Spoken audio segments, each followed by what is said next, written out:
১০তম grade সহ ৩ দফা দাবি আদায় এবং শাহবাগে পুলিশি হামলার প্রতিবাদে দেশের সব প্রাথমিক বিদ্যালয়ে আজ থেকে অনির্দিষ্টকালের জন্য কর্মবিরতির ঘোষণা দিয়েছেন আন্দোলনরত শিক্ষকরা। এদিকে কলম সমর্পণ কর্মসূচিতে পুলিশের হামলা ও আটক ৫ জন শিক্ষকের মুক্তির দাবিতে মধ্যরাতে মোমবাতি প্রজ্বলন করেছে প্রাথমিকের শিক্ষকরা। একই সঙ্গে কেন্দ্রীয় শহীদ মিনারে অবস্থান কর্মসূচি চালিয়ে যাওয়ার ঘোষণাও দেওয়া হয়েছে। শনিবার বিকালে ৩ দফা দাবি নিয়ে শাহবাগে কলম সমর্পণ কর্মসূচিতে যাওয়ার চেষ্টা করলে পুলিশ লাঠিচার্জ করে, ছোড়া হয় সাউন্ড গ্রেনেড ও জলকামান। এ সময় আহত হয় শতাধিক শিক্ষক ও পুলিশ সদস্য। শিক্ষকদের অভিযোগ, বিনা উস্কানিতে চালানো হয় হামলা।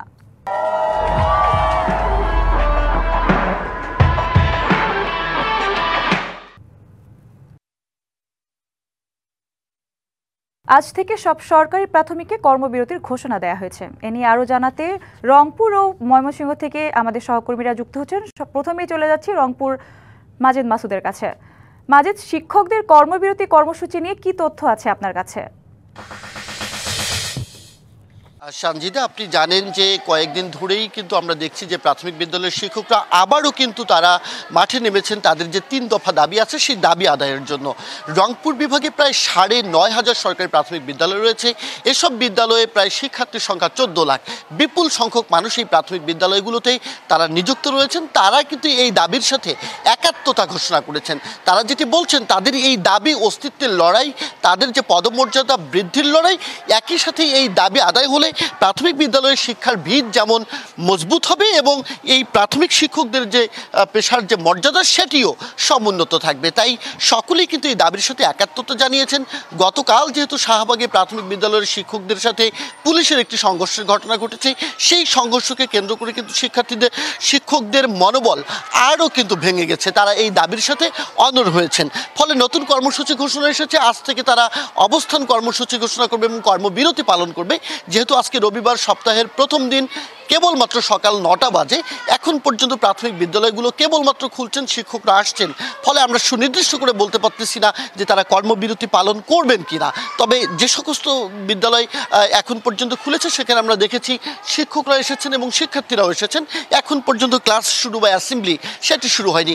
এই মুহূর্তে আছি নগরীর সমাজ কল্যাণ বিদ্যাপীঠ সরকারি প্রাথমিক বিদ্যালয়।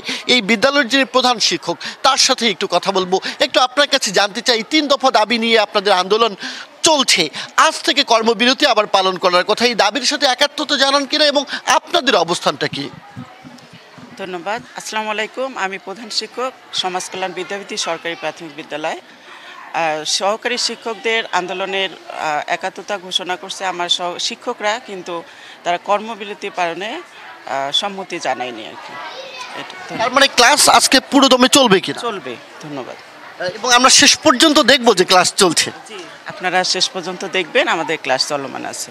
অ্যাসেম্বলি আপনাদের কারণে আমরা স্থগিত রাখছি আর কি, আপনাদের প্রোগ্রামের জন্য আমরা স্থগিত রাখছি। আরেকটি বিষয় জানতে চাই, ঢাকায় যারা আন্দোলনে রয়েছেন তারা তাহলে আপনাদের বিদ্যালয় থেকে কোনো শিক্ষক অংশ নিয়েছেন কিনা এবং যে সমস্ত বিদ্যালয় থেকে তারা গিয়েছেন সেই বিদ্যালয়গুলোতে শিক্ষার প্রভাব পড়বে কিনা? আমার কোনো শিক্ষক যায়নি আন্দোলনে এবং তারা যাবে না। বলছে যে আমরা আন্দোলনকে সাধুবাদ জানাচ্ছি, কিন্তু আমরা কর্মবিরতিতে যাব না। আমরা জানি যে প্রাথমিক শিক্ষকদের 4টি সংগঠন একত্রিত হয়ে আন্দোলন করছে। এই 4টি সংগঠনের সাথে আপনার শিক্ষকরা জড়িত আছেন কিনা? না, আমার কোনো শিক্ষক এই সংগঠনের সঙ্গে জড়িত নেই। অনেক ধন্যবাদ আপনাকে।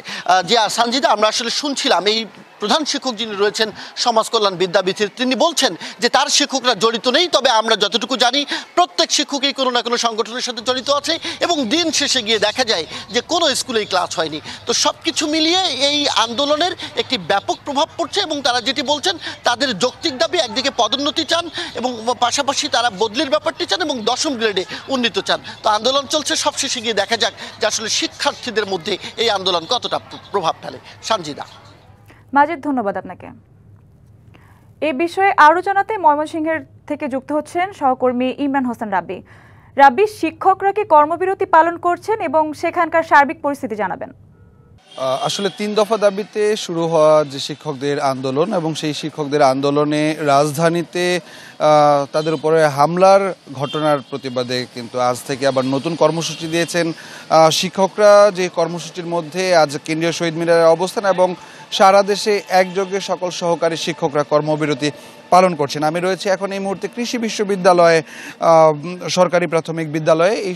আমরা এখানে সকালে থেকেই দেখেছি শিক্ষার্থীরা তাদের মতো করে নিয়মিত যেভাবে আসছেন ঠিক সেভাবেই আসতে শুরু করেছেন এবং এখানে প্রধান শিক্ষকও ইতোমধ্যে উপস্থিত হয়েছেন এবং এখানকার যে মোট 7 জন সহকারী শিক্ষক রয়েছেন তাদের মধ্যে 2 জন মডেল টেস্ট পরীক্ষার জন্য অন্য যে কেন্দ্রটি রয়েছে সেই কেন্দ্রে অবস্থান করছেন এবং একজন ছুটিতে থাকায় বাকি 4 জন শিক্ষক কিন্তু সহকারী শিক্ষক এখানে এসেছেন। আসলে আন্দোলনকারী যে প্রাথমিক শিক্ষক দাবি বাস্তবায়ন পরিষদ রয়েছে সেখানকার নেতা মোহাম্মদ শামসুজ্জামান মাসুদ কিন্তু গত সন্ধ্যায় গণমাধ্যমকে এই আজকের কর্মবিরতির বিষয়টি নিশ্চিত করেছেন এবং একই সাথে আসলে তাদের যে 3 দফা দাবি রয়েছে যে তাদের জাতীয় বেতন স্কেলের 13তম গ্রেডে যে বেতন পান সেটিকে 10ম গ্রেডে উন্নীত করা এবং একই সাথে বিভাগীয় পদোন্নতি, চাকরির 10 এবং 16 বছর পূর্তিতে উচ্চতর গ্রেড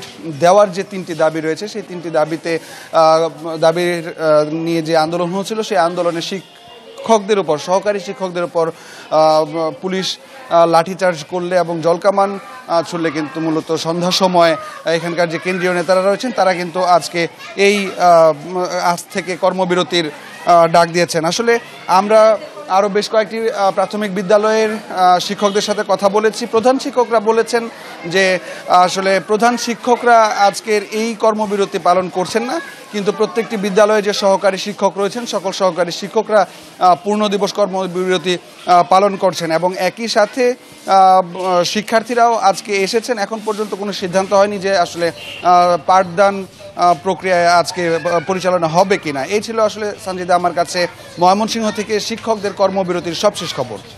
রাব্বি, ধন্যবাদ আপনাকে।